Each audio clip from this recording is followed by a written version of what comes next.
Okay, so we got an interesting week in Week 10.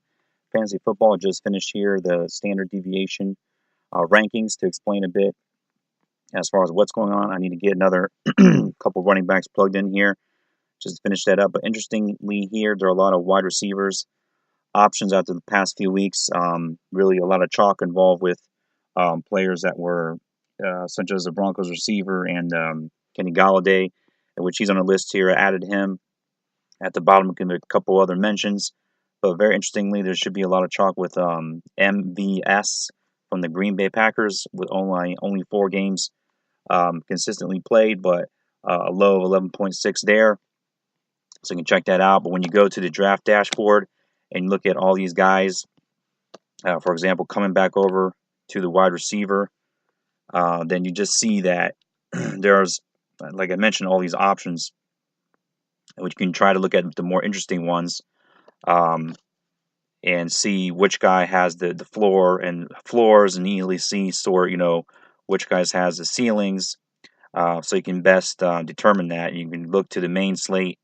Well, we can keep it on there. It doesn't really matter if you want to play all slates. That's fine. And looking at the top guys, and usually you'll find these in the stud list. Very studly guys that will score high averages and be pretty consistent as well.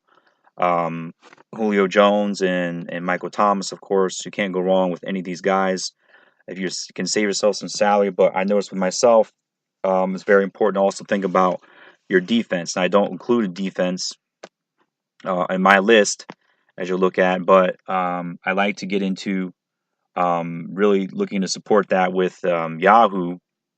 We just go over there, sort through by defense. Hopefully, you have a league and just look at which are the highest scoring season total defense on the because if you took the Bears, like in the $1 million contest last week, you did very well as long as you took some other stud running backs such as Hunt, McCaffrey, and James Conner. You could fit all those guys into a lineup with some pretty decent receivers. Tyler Boyd, though, a bit too much perhaps. So just have to kind of weigh those options, as well as Keenan Allen. Guys you can obviously probably stay away from, and just look to some of these.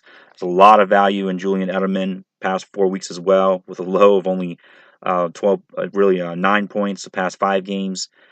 Just coming back, that was the 9.2 game when he just came back. So a lot of reliability there versus a defense that can give up, like 7th ranked against the wide receiver position. So look to get him into your cash game for consistent points, as well as some of the other guys from the Rams and so forth, as I need to now no longer exclude Edelman, as I'm not sure why I did that, but you can watch who the players you want, generate a lineup. This lineup will go right up to the salary that you need to insert in your contest for this week's. And best to you of getting those going for you.